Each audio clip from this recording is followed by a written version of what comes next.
हाँ, तो पिछली वीडियो में हमने देखा था कि एक फ़ंक्शन हार्मोनिक कब होता है यूनिट 4 में, है ना? तो इस वीडियो में हम देखेंगे कि एक फ़ंक्शन एनालिटिक कब होता है। तो अगर कोई फ़ंक्शन है, सपोज़ कोई फ़ंक्शन है f(x), ठीक है? इसको एनालिटिक होना है। अगर ये फ़ंक्शन को एनालिटिक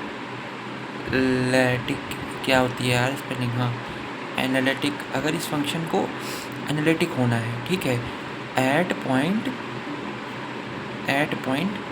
z बराबर z0, है ना? मतलब अगर ये फ़ंक्शन f(x) है, इसको एनालिटिक होना है पॉइंट z बराबर z0 पे, मतलब z0 पॉइंट पे इस फ़ंक्शन को अगर एनालिटिक होना है f(x) को, तो इस फ़ंक्शन को पॉइंट z0, ये अगर पॉइंट z0 है, ठीक है?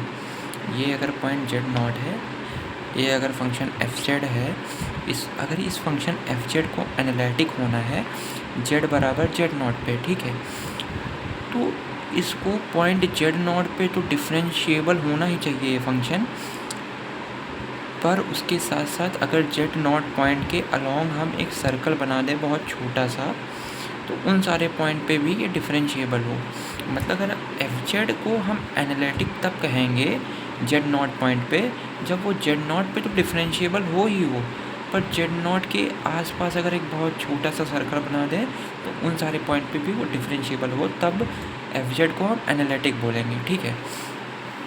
तो यहीं से हमारा नेक्स्ट टॉपिक शुरू होता है कि what is the necessary condition for fz function to be analytic. मतलब ऐसे होगा, नेसेसरी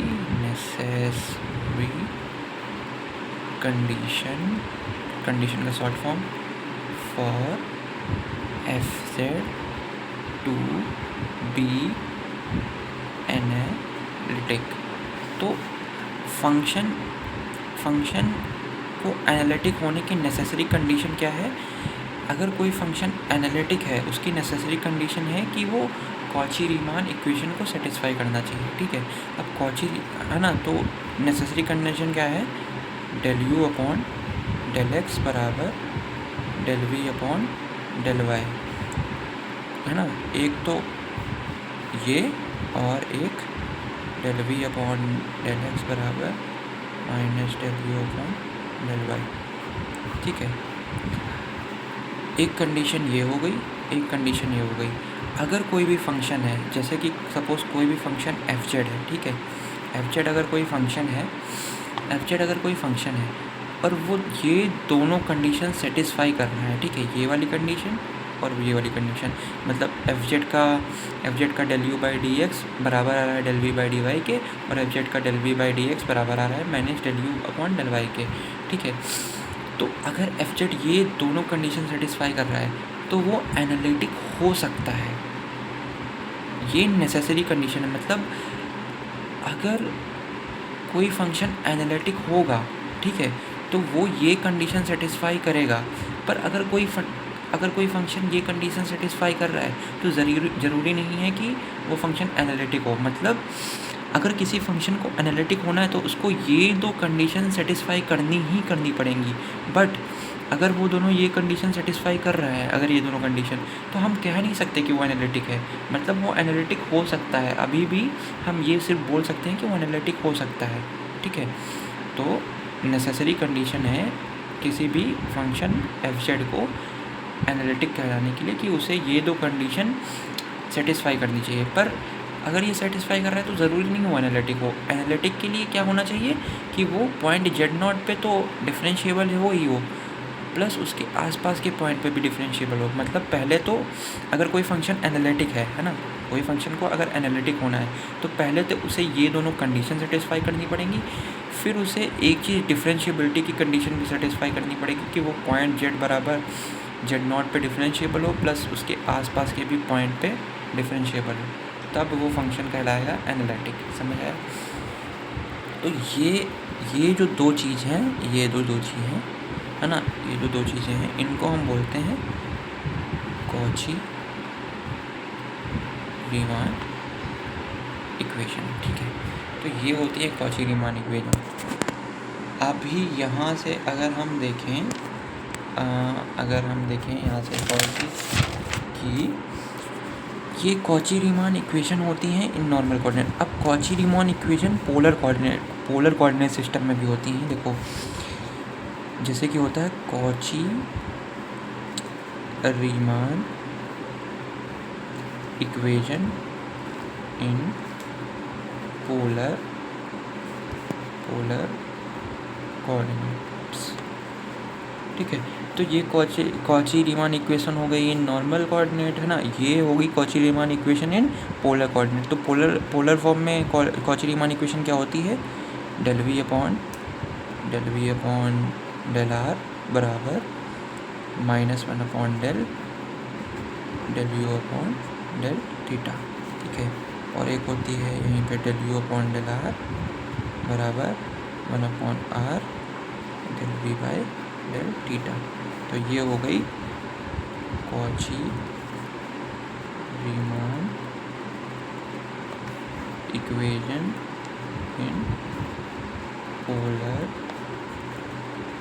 कोऑर्डिनेट, ओके। अब यहीं से एक चीज़ हमें और देखनी है बस सिंपल आज के वीडियो में कि हम कॉन्जुगेट फंक्शन कैसे हाउ टू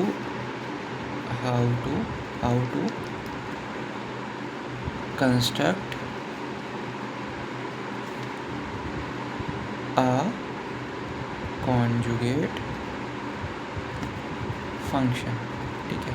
एक कॉन्जुगेट फंक्शन को कैसे कंस्ट्रक्ट करें ये हम देखने वाले हैं। तो बेसिकली इसमें क्या होता है कि सपोज़ कि कोई फंक्शन एफ जेड है, ठीक है, एफ जेड जो कि है u प्लस आई वी के बराबर, ठीक है।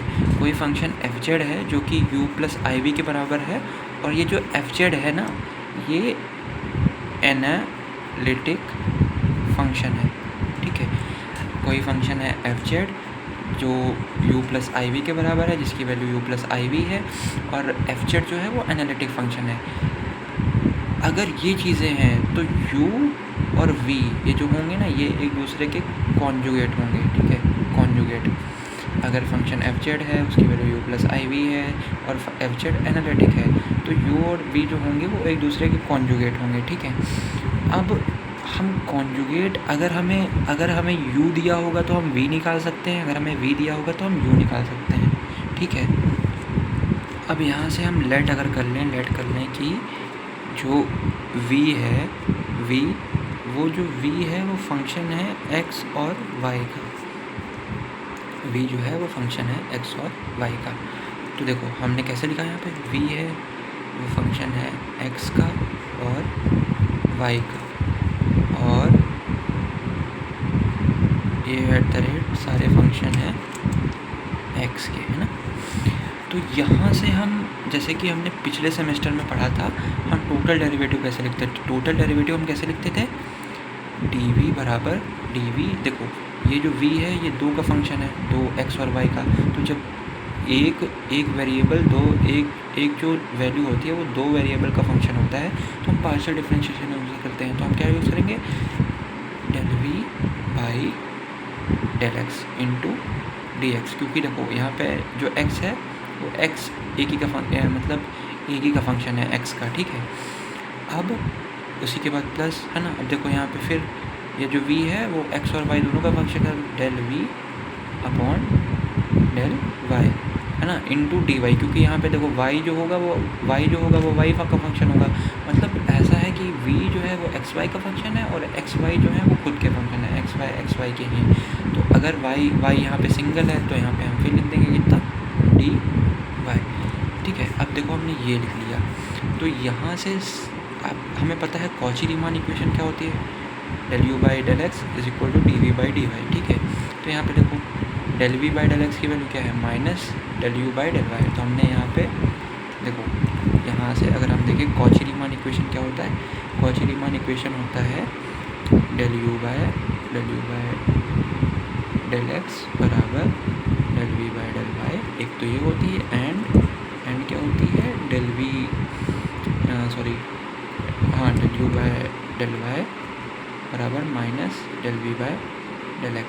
तो देखो del v by del x, है ना, del v by del x और del v by del x, है ना। तो इसकी वैल्यू कितनी हो जाएगी, यहाँ से अगर हम del we by del x की वैल्यू निकालें तो कितनी आ जाएगी, minus del you by del y. तो यहाँ पे अगर हम लिखते हैं, यहाँ इसकी जगह वैल्यू पुट करते हैं, डी वी बराबर D V by D X की, del we by del x की जगह, del we by del x की जगह लिखते हैं हम minus del you by del Y लिख सकते हैं, del you by del Y लिख सकते हैं ना, इंटू डी एक्स, और प्लस ये देखो del we by del Y की जगह हम क्या लिख सकते हैं, del we by del x है ना, del you by del x into d y. तो एट द एंड ये फॉर्मूला तुम्हें याद करना है। This is the formula